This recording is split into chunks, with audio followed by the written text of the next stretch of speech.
November is Financial Literacy Month, and what an important topic, gaining control of our finances and improving our relationship with money. Joining me from Cashco Financial, I have our pro in the know, Courtney Nauman, with us once again.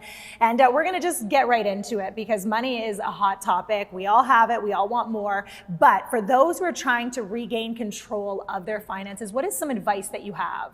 You know, the challenge that most people are facing is it's really expensive to be poor. So they've got the downward pressure of over-leveraged credit, they've got all of the bills mounting, and then they start to see their credit score slide a little bit, and that creates kind of this perfect storm, which then eliminates a lot of their options and their choices. So they're not only are they challenged and struggling in this space, but they're also limited in their choices, what they can do to manage their money. So one of the biggest pieces of advice that we have is you need to start tracking your spending. Write it down and track it and figure out. And if you need some support, this is Financial Literacy Month, so we've invited all of our clients to come in, sit down with an associate and start to write it all down, and they can help you and support you through that process. For those who have a big chunk of debt and maybe no savings, it's easy to just get stuck in that debt because that's where you maybe feel comfortable. The piece that they need to remember, and everybody needs to remember, you're not alone. Everybody is challenged with, are they over leveraged? Are they spending more than they're making? And the only way, again, is to figure that out is to write it all down.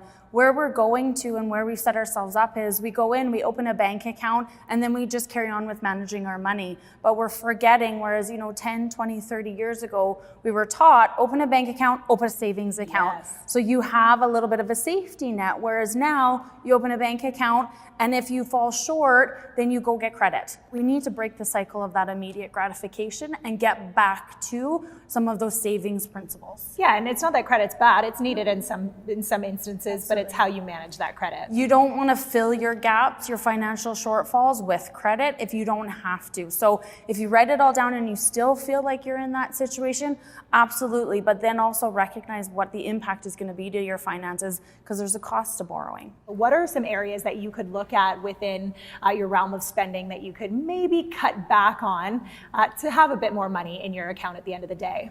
So when we look at our finances, bills are coming in, and some we can control and others we can't control, like your electricity bill and different things like that. We don't have a lot of control over that.